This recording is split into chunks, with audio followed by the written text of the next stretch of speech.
혹시 여러분 이런 책을 아십니까? 어제 좀 오래됐습니다. 2004년도 한양대학 당시 정민이라는 교수님이 쓴 책인데 미쳐야 미친다. 보신 분 계십니까? 이제 기회가 되면 하나 사서 우리 도서 저기에 꼽아 놓을까 생각합니다. 종교서적은 아닙니다. 조선시대에 명작을 남긴 사람들을 살펴보면서 뭔가에 한 가지에 미쳤던 사람들이 제대로 일을 했다. 꽃에 미친 사람, 돌에 미친 사람, 책에 미친 사람, 과학에 미친 사람. 그러면서 그 가운데에 여러분 잘 안 보이시겠지만 표지에 적어놓기를 불광불급. 무슨 뜻입니까? 불광불급. 미치지 않으면 미치지 못한다. 미치지 않으면 미치지 못한다. 미치려면 미쳐야 된다.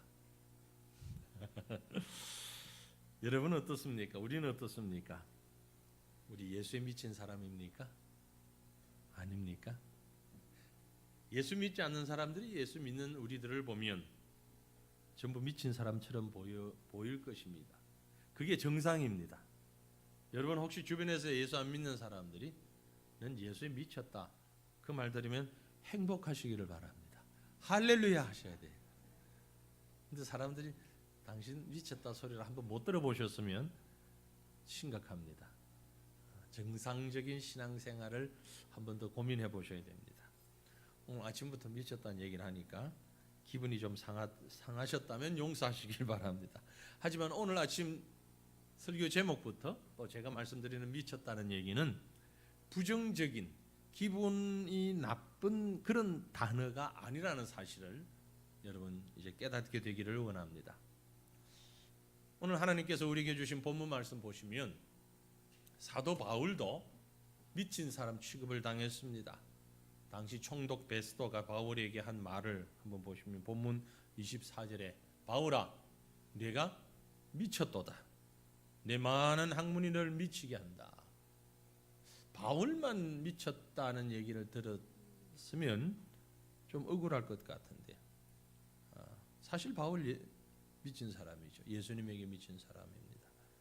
예수님도 가족들에게 친족들에게 그렇게 취급당하셨어요. 마가복음 3장 21절 보면 예수의 친족들이 듣고 그를 붙들러 나오니 이는 그가 미쳤다 함이로라. 예수님의 친지들이 예수님 보고 미쳤다 그랬어요. 요한복음 10장을 가보면 사람들이 예수님에게 귀신 들려 미쳤다고 또 얘기했어요. 그 중에 많은 사람이 말하되 그가 귀신 들려 미쳤거늘 어찌하여 그 말을 듣느냐. 이쯤 되면 미쳤다는 말이 그리 기분 나쁜 말 아니죠? 바울도 듣던 얘기고 예수님도 자주 듣던 얘기고 우리도 듣는 얘기, 듣고 싶은 얘기 되기를 바랍니다. 아닙니까? 바울도 들었던 얘기고 예수님도 들었던 얘기라니까 우리도 듣게 되기를 축원합니다. 미친 사람들. 이게 제정신이 아니다. 왜? 예수님 때문에. 오늘 이 말씀을 한번 생각해 보고 싶습니다. 세상 많은 사람들이 말하는 부정적인 의미에서가 아니라 성경이 말씀하고 있는 적극적이고 열정적인 면에서의 이 단어를 생각하면서 오늘 아침 우리에게 주시는 은혜가 가득하시기를 주님 이름으로 축원합니다. 그럼 예수 믿는 사람들이 왜 미친 사람처럼 보일까? 예? 왜 미친 사람처럼 보여야 되는가? 이유가 뭡니까? 인생관이 다르기 때문에 그렇습니다. 세상 사람들과 우리는 인생관이 달라요. 예수 믿으면 구원 얻습니다. 구원 얻었다는 것은 곧 영생을 받았다는 것을 말합니다. 다시 말하면 예수 믿으면 이 세상이 전부가 아니고 영생 얻어 영원한 삶을 누리게 된다는 것을 믿는 것입니다. 그러므로 인생관이 바뀌는 거예요.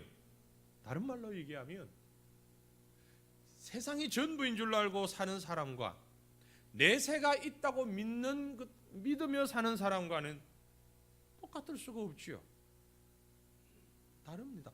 이사를 해도요, 여러분 똑같은 아파트 바로 옆동 같은 구조 같은 크기의 다른 집으로 이사하는 분, 과거에 우리 장로님들에게 한번 그런 적이 있습니다. 분명히 제가 신방을 갔는데 이사했다고 해서 이사 신방 갔는데 똑같더라고. 똑같아. 근데 가구 배치도 똑같이 해놨어. 동은 바뀌었어요. 동은 바뀌었는데 바로 옆동에 갔는데 구조도 크기도 똑같다 보니까 가구 배치도 똑같이 해놔가지고, 아니 지난번 신방했던 집하고 똑같은데 이사한 거예요. 이사했대요. 분명히 이사했대요. 똑같아요. 그렇게 저희도 여기 삼성 아파트에 있다가 지금 한가람 한양 아파트 갔는데 이름도 다르고 거리도 다른데 구조가 99% 똑같아요. 똑같은 구조예요. 그 왜 그럴까?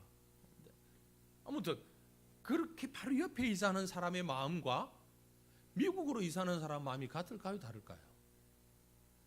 분명히 다르죠. 준비하는 것부터가 다를 겁니다. 하물며 이 세상에 살다가 세상 삶이 끝이라고 믿는 사람과 내세가 있다고 믿는 사람, 어떻게 똑같을 수가 있겠습니까? 특별히 천국에서 우리가 행한 대로 상급이 있다고 믿는 사람이 어찌 세상 사람들과 똑같을 수 있겠습니까? 그러니까 이 사실을 알지 못하는 불신자들의 눈에는 천국을 바라보며 사는 사람이 마치 미친 사람처럼 보이게 되는 거죠. 인생관이 다른 거예요. 또 다른 이유는 가치관이 다릅니다.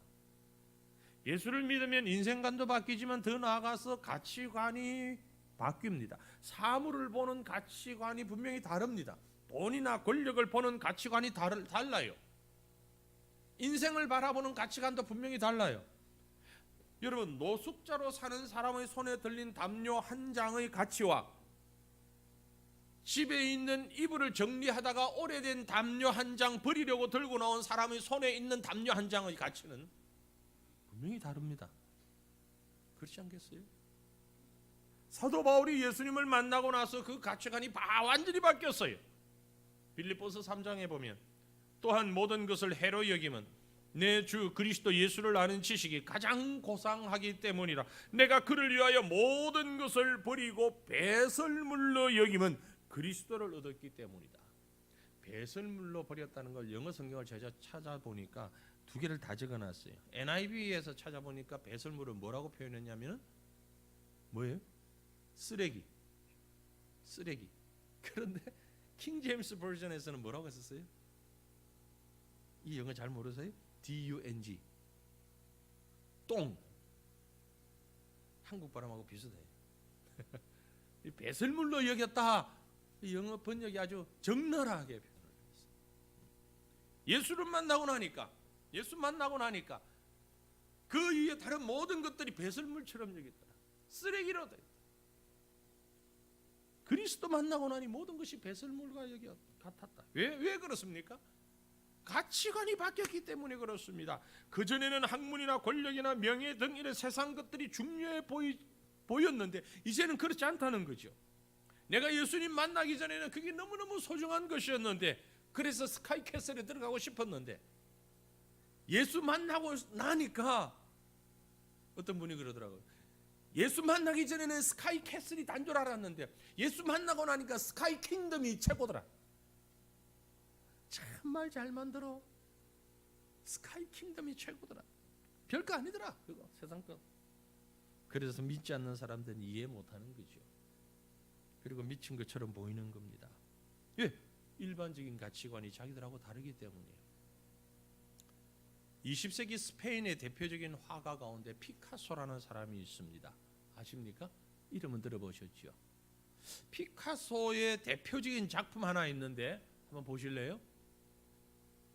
뭐처럼 보입니까? 저건 뭐 그림이야. 지금 나도 그리겠다 저런 거. 혹시 이런 생각 하시지 않았어요? 우는 여인이라는 그림입니다. 문제는 이 그림이 얼마 할 것 같아요? 네? 얼마나 비싼지 인터넷에서 다운도 못 받게 되어 있더라고요. 그런데 저는 다운을 받았습니다. 다운이 아니고 카피를 했어요. 카피를 딱 해가지고 붙였는데 얼마 될 것 같아요, 이 그림? 아니, 대충 한번 질러봐요. 괜찮으니까. 1998년도에 경매가가 664만 달러, 약 748억입니다. 2006년에는 이게 조금 더 올라가지고 약 895억에 팔렸습니다. 그렇게 보여요? 죄송합니다. 이 미술을 전공하신 분들에게는 대단한 가치가 있어 보이실지 모르지만 저 같은 그리고 많은 미술에 무례한 분들 보면 참 미쳤다. 저걸 그 돈 주고 사라. 895억. 왜 무엇이 다릅니까? 가치관이 다르기 때문에 우리 눈에는 아무것도 아닌 것처럼 보이지만 미술을 전공자에게는 이게 대단한 것으로 보이는 거예요. 그 차이입니다. 왜 세상 사람들이 우리 보고 미쳤다고 그러느냐? 우리가 가지고 있는 천국에 대한 가치를 모르기 때문에 그런 거예요. 예수 그리스도의 가치가, 예수 그리스도가 우리에게 주시는 구원의 가치가 얼마나 되냐? 피카소가 문제겠습니까? 수억이 문제겠어요? 그러니 그들에게는 이해 안 되는 거죠. 우리가 이게 이해 안 되는 것처럼. 그래서 이해할 수 없는 거예요. 그래서 정신 나간 사람처럼 보이는 거예요. 우리 가치관은 세상 것과 분명히 달라야 합니다. 다릅니다. 그럼 무엇에 미쳐야 됩니까? 예수 믿는 우리가 무엇에 미쳐야 할까요? 무엇에요? 예수에 미쳐야 됩니다. 다른 거 아니에요. 예수에 미쳐야 됩니다. 본문 말씀 24절 25절 보시면요, 바울이 이같이 변명하며 베스도가 크게 소리내어 이르되 바울아 네가 미쳤도다. 내 많은 학문이 너를 미치게 한다 하니 바울이 이르되 베스도 각하여 내가 미친 것이 아니요 참되고 온전한 말을 합니다 라고 얘기했어요. 지금 이 말을 하는 바울이 어떤 상황인 거 알면 여러분 깜짝 놀라실 거예요. 논쟁하는 자리 아닙니다. 재판받는 자리예요. 바울은 죄수의 몸으로 끌려온 자예요. 베스도는 재판하는 재판장이에요. 그런데 죄수가 재판장에게 전도하고 있는 거예요. 지금 제정신이에요 이게. 그러니 그 총독의 눈에 볼 때 이런 사람이 다 있냐? 그래 너 미쳤다라고 얘기한 거예요. 그런데 바울이 뭐라고 그럽니까? 내가 미친 게 아니에요. 실제로는 참되고 온전한 진리를 전하는 것입니다. 진리가 뭐죠? 예수님이 하나님의 아들이고 그토록 기다리던 메시아며 그분을 통해서만 구원받을 수 있다는 분명한 가치관을 가지고 예수 그리스도에게 자신을 온전히 올인한 사람입니다. 여러분, 예수 그리스도에게 올인할 수 있는, 예수 그리스도에게 정말 미칠 수 있는 저와 여러분 될 수 있기를 축원합니다. 세상 다른 거 아니에요. 사람들이 세상이 뭐 하나 꽂히면은요 정신을 못 차려요. 어제 인터넷 기사를 검색하다가 제가 이 사실 하나 찾았는데요, 영국의 한 여인에 관한 얘기입니다. 어제 뉴스에 나왔어요. 여러분 보시는 이 여인의 이름이 샤미마 베굼이라는 현재 19살 된 여자입니다. 4년 전에 15살 때 친구들과 함께 집을 나가서 런던에 집을 나가가지고 터키로 가서 시리아로 넘어서 IS에 들어갔어요. 자발적으로 IS에 합류했습니다. 15살에 갔는데, 그런데 이 아이를 지금 영국의 더 타임지라고 하는 언론에서 북동부 난민 캠프에 가서 인터뷰했습니다. 지금 IS가 거의 전멸 상태거든요. 이제 마지막 한 곳 남았는데 그곳 없어지면 이제 IS가 지상에서 없어지는데 테러리스트들로 다 잠적하니까 더 큰 문제가 생길 수 있다 얘기는 하는데, 그런데 지금 인터뷰했더니 이 아이가 하는 말이 내가 IS에 합류한 걸 후회하지 않는다. 그러나 내 배 속에 지금 아이가 9개월 된 아이가 있어서 아이의 출산을 위해서 내가 영국으로 돌아가고 싶다라고 얘기했어요. 그런데 영국 사회가 냉담합니다. 전혀 동정하지 않고 있어요 지금. 그래서 그게 더 이상하다고 타임즈에 나온 거예요. 분명히 영국 국민입니다. 시민권을 가지고 있습니다 아직. 그런데 영국 전역에서 누구도 동정하지 않아요. 19살 난 아이가 아기를 가졌는데, 더군다나 이 아이가 셋째 아이랍니다. 두 아이는 태어나서 이미 죽었대요. 시리아로 IS로 들어가서 3주 만에 결혼을 했습니다. 15살에. 누가 시킨 것도 아니에요.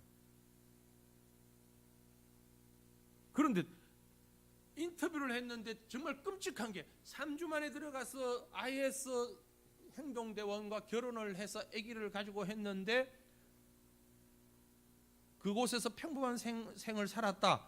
그런데 처음으로 참수된 머리들이 모여있는 쓰레기통을 봤을 때 사람 목을 잘라가지고 그 머리들이 쓰레기통에 있는데 전혀 당황하지 않았고 이상하지 않았다. 왜냐하면 이슬람의 적인 포로들의 머리였기 때문에 만약에 기회가 된다면 나도 그리 했을 것이다. 이러면서 내 뱃속에 있는 아이를 위해서 영국 가고 싶다고 그러니 누가 좋아하겠어요? 이제 인터넷 뉴스에 이게 뜨더라고요. 예수님이 아닌 사탄의 종교에 마음이 빼앗겨 버리니까 젊음도 인생도 가치도 다 잃어버리고 아직도 그 혼미함 속에서 헤어나지 못하고 있는 이런 사람이 어디 이 사람 하나뿐이겠습니까? 이 땅에는 아직 셀 수 없이 많은 사람들이 정말 세상에 미쳐 있습니다. 죄악에 미쳐 있어요. 그러나 사랑하는 성도들이여, 우리는 예수님에게 우리 삶을 다 드릴 수 있기를 바랍니다. 예수님께 집중하지 않으면 세상 가치관이 그렇게 바뀌어져 버립니다. 두 번째, 우리는 복음 전파에 미쳐야 합니다. 본문을 보면 사도 바울은 재판 중이었습니다. 말씀드린 대로 자기를 죽이려고 하는 사람들이 자기를 총독 앞에 끌고 와서 재판하는 중이었는데도, 그래서 말 한마디 잘못하게 되면 사형을 당할 수 있는 상황인데도 그 상황에서 바울은 전도했어요. 전도할 상황 아닙니다. 그런데 최선을 다해서 전도했어요. 총독에게 뿐만이 아니라 그 재판과 함께 옆에 있는 아그리파 왕에게까지 전도했습니다. 그러니 그 사람들이 볼 때 한마디로 미친 사람이죠. 그 덕분에 당시 기독교 역사를 끌고 간 사람이 바로 이 바울입니다. 그는 복음에 미쳤기 때문에 그 복음을 홀로 누리는 것은 하나님이 원치 않는 것이며 이 복음을 전도하는 데 목숨을 걸었던 것입니다. 바울의 이런 믿음을 대변해 주는 말씀이 있지요. 사도행전 20장 24절에 내가 달려갈 길과 주 예수께 받은 사명 곧 하나님의 은혜의 복음을 증언하는 일을 마치려 하면은 나의 생명조차 조금 더 귀한 것으로 여기지 아니하노라. 복음 증거가 생명보다 귀하다는 것입니다. 그야말로 미친 것입니다. 수단, 방법, 상황 따지지 않고 복음 전파 위에 최선을 다하는 것, 바로 우리의 사명이며 의무인 것을 믿으시길 바랍니다. 오늘 오후에 저는 방글라데시로 출국하려고 합니다.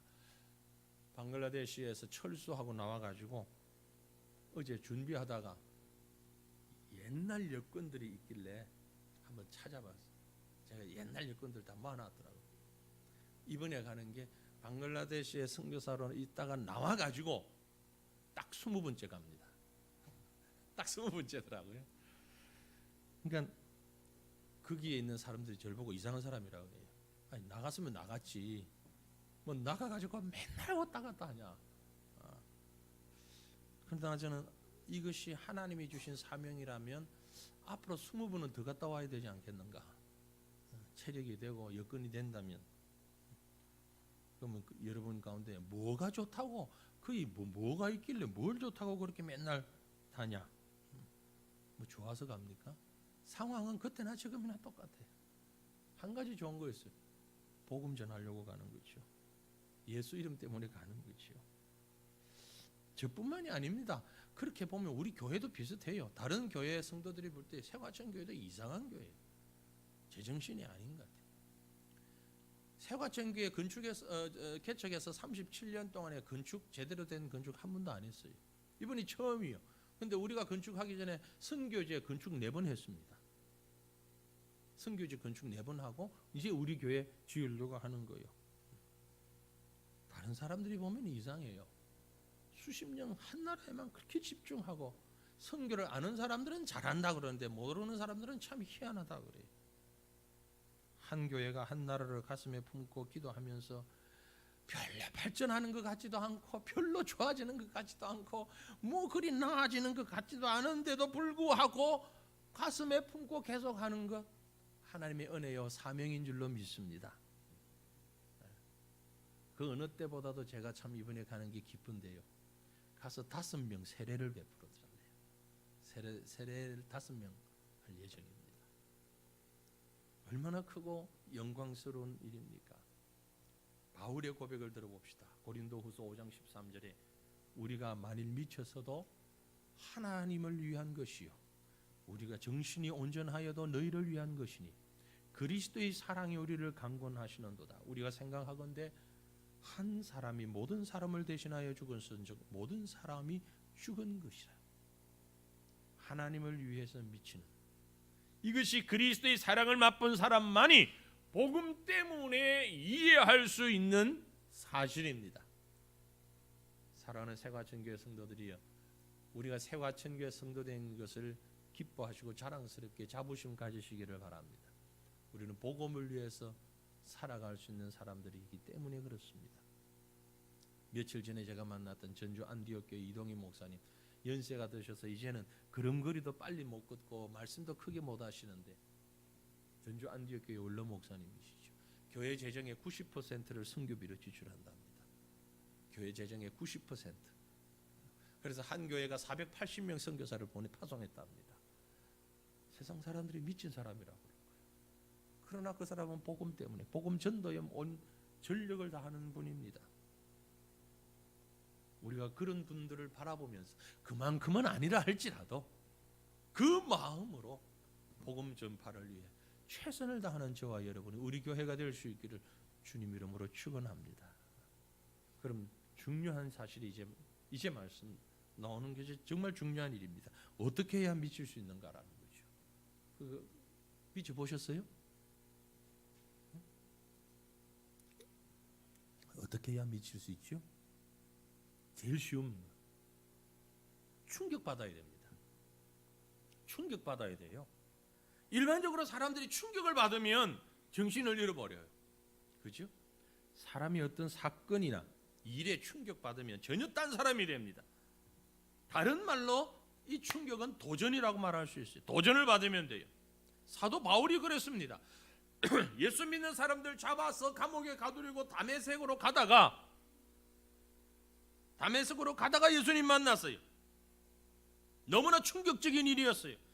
자기가 핍박하는 예수님이 하나님의 아들이라고 하는 사실을 알았습니다. 엄청난 충격을 받았어요. 그리고 그의 인생이 돌변했어요. 그는 복음에 목숨을 걸었고 그 복음을 위해 온 세상을 뛰어다녔습니다. 그래서 사람들이 그를 향해 미쳤다고 한 겁니다. 그가 바로 바울입니다. 복음의 충격을 받은 거예요. 한 사람을 소개하려고 합니다. 1761년 영국의 작은 마을에서 태어난 윌리엄 캐리라고 하는 사람입니다. 전형적인 농촌 사람이었어요. 그는 근데 공부를 너무 열심히 하고 싶었던 사람이, 당시 영국의 문맹률이 높았던 시절입니다. 그런데 끈질기게 도전 정신을 가지고 공부했어요. 고등학교를 졸업할 때 외국어, 영국 사람이니까 영어가 외국어가 아니고 영국 사람이니까 외국어, 라틴어와 헬라어 열심히 공부해서 고등학교를 졸업했습니다. 그런데 그 아버지는 너무 가난한 생활을 했기 때문에 농부였고 아들에게 기술을 가르쳤어요. 구두 깁는 기술을 가르쳐가지고 구두 수선공으로 일을 하게 했습니다. 그러다가 19살 때 어떤 모임에 갔는데 하나님 말씀이 그에게 너무나 충격적이었어요. 히브리서 13장 12절 13절을 듣는 순간, 그러므로 예수도 자기 피로서 백성을 거룩하게 하려고 성문 밖에서 고난을 받으셨느니라. 그런즉 우리도 그의 치욕을 짊어지고 영문 밖으로 그에게 나아가자. 전혀 충격 안 받으시는데 여러분은. 그래서 여러분하고 윌리엄 캐리가 다른 거예요. 우리는 전혀 지금 충격 안 받는데 윌리엄 캐리는 이 말씀을 들을 때 머리가 띵 하면서 충격을 받았어요. 그런즉 우리도 그의 치욕을 짊어지고 영문 밖으로 나가자. 얼마나 그 마음에 충격이 왔는지 인생이 바뀌어버렸어요. 성경을 배우고 신학을 공부하기 시작했어요. 신학을 공부하는 중에 어느 날 쿡 선장의 마지막 항해라는 책을 읽고 한 번 더 충격을 받았어요. 그래서 1793년 32살이 되는 해에 인도 선교사로 나가기로 결심했습니다. 아버지에게 말씀드렸더니 아버지가 딱 한마디 했어요. 그 아들 보고 미친놈. 그 전기에 보면 그렇게 되어 있어요. 아버지가 아들에게 이 미친놈아. 두 번째 반대한 사람은 아내였습니다. 그러나 캐리는 가족보다 하나님 더 사랑했어요. 그래서 인도 선교사로 갑니다. 그가 제일 먼저 1793년에 인도 선교사로 가서 발을 디뎠던 곳이 지금의 방글라데시의 보리샬이라고 하는 지역입니다. 그때는 방글라데시가 인도의 한 국가였어요. 지금 방글라데시의 보리샬, 우리 안강도사님이 거기 지냈다는 그 동네 주변, 그게 윌리엄 캐리가 300여 년 전에 제일 먼저 가서 복음 전했던 바로 그 지역입니다. 그곳에서 선교 사역을 하다가 아내 도로시가 정신병에 걸렸고 큰아들은 이질로 세상을 떠나는 아픔을 겪었습니다. 그래서 그곳을 정리하고 캘커타 주변으로 사역지를 옮깁니다. 그곳에 정착하여 대학을 세우고 언어학 교수로 사역하면서 제가 천국 가서 윌리엄 캐리를 만나보면 제일 먼저 하고 싶은 일이 그의 머리를 한번 만져보고 싶은데 43개 국가 언어로 성경을 번역했습니다. 44개 언어로 성경을 번역했습니다. 지금도 방글라데시에 가면 사용하고 있는 성경이 캐리 버전이라는, 캐리가 번역한 그 성경을 쓰고 있습니다. 물론 쉬운 말 성경을 번역해서 시골에서는 그걸 씁니다마는, 그러나 이 캐리 버전은 현재 방글라데시의 국문학자들, 방글라 학자들, 그 사람들도 이보다 더 완벽한 번역을 할 수 없다라고 얘기할 만큼 완벽하게 번역된 성경이 캐리 버전입니다. 44개 언어, 중국어 성경을 번역을 했고요, 다른 부족 언어들로 성경을 번역을 했습니다. 73세에 세상을 떠나면서 결국 인도 땅에 묻혔습니다. 그가 묻힐 때에 비석에 이렇게 적어줄 것을 원했습니다. 윌리엄 캐리 1761년 8월 17일생, 여기서 잠들다 가엾고 불쌍하고 무력한 벌레 같은 인생, 당신의 친절한 팔에 안기나이다. 그리고 임종의 자리에서 마지막 임종할 때 친구가 왔을 때 친구에게 이렇게 부탁을 했답니다. 내가 죽었을 때 장례식에서 캐리에 대해서는 아무 말도 하지 말게, 나의 구주 예수님에 대해서만 얘기해 주게. 대단한 분이죠. 충격을 받으니까, 하나님의 말씀에 충격받으니까 미칠 수 있는 거예요. 예수님에게 미칠 수 있는 거예요. 또 한 가지 우리가 미칠 때 쉽게 생각해 봅시다. 충격받으면 미치고요, 또는 뭐죠? 사랑하면 미칩니다. 사랑하면 미쳐요. 그렇죠? 돈을 사랑하면 돈에 미치고요, 취미를 너무 좋아 낚시에 미친 사람들이 있어요. 등산에 미친 사람들이 있어요. 근데 바울은 어디에 미쳤어요? 예수님 사랑에 미쳤어요. 예수님 사랑하게 되니까 세상에 다른 건 다 배설물로 여겼다. 전혀 아깝지 않았다. 버리는데, 버리고 아까워하는 사람이 있습니까? 그거? 전혀 아까워하지 않죠. 사랑하게 되면은요, 사람의 이 뇌 구조나 생각이 좀 바뀝니다. 그죠? 사랑하게 되면 이게 좀 이상해야 돼요. 이 추운 날 누가 한강 지키라고 그랬나? 그 늦은 밤에 한강변을 돌아다니면서 시찰하는 사람들, 둘이서 팔짱 끼고. 왜 그래요? 돈 주고 한다 그래도 못해. 한 가지, 사랑하니까 하는 거예요. 1시간을 걸어가가지고 버스 안 타고 걸어가가지고 배웅해주는, 결혼하고 3년만 지나봐 못해, 안 해. 근데 그때는 왜 했어요? 의학적으로 가능하대. 머리에서 호르몬이 나온대요. 그래서 그 호르몬이, 이름은 제가 잃어버린, 그 호르몬이 사람을 그렇게 만든대. 하게 된대. 사랑하니까. 어떤 책에 남동생 뒷바라지만 하다가 시집을 안 가고 평생을 바쳤던 한 간호사의 얘기가 있었습니다. 나이가 들어서 동생도 누님 이제 결혼하십시오. 나는 내대로 살 테니까 결혼하세요. 권유하고 주변 사람들도 너무 지나치다 동생에게 너무 집착한다 하는데도 불구하고 막무가로 동생만을 위해서 희생하는 한 누나가 있었습니다. 그녀가 세상을 떠나기 전에 이런 고백을 했다고 합니다. 자신이 왜 그랬는지를.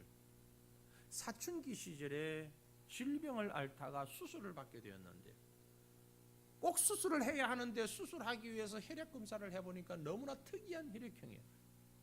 수혈을 받을 수가 없었어요.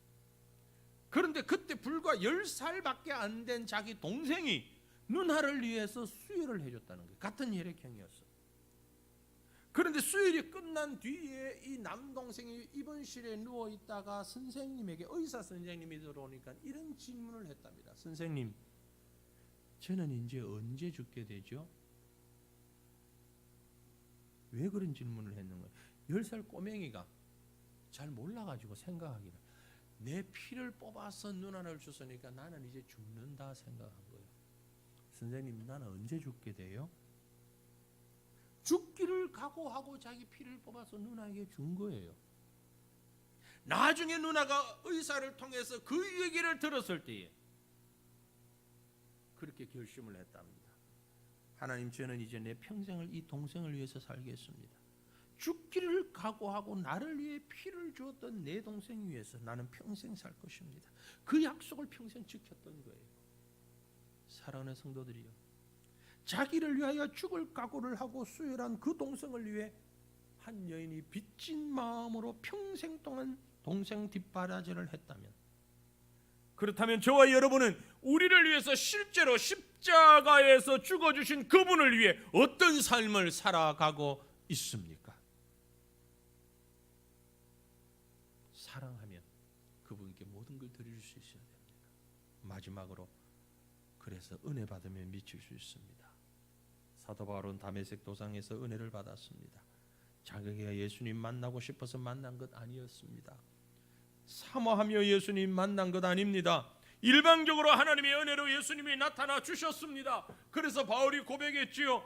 나의 나된 것은 하나님의 은혜로 된 것이니 내게 주신 그의 은혜가 헛되지 아니하여 내가 모든 사도보다 더 많이 수고하였으나 내가 한 것이 아니요 오직 나와 함께 하신 하나님의 은혜로다.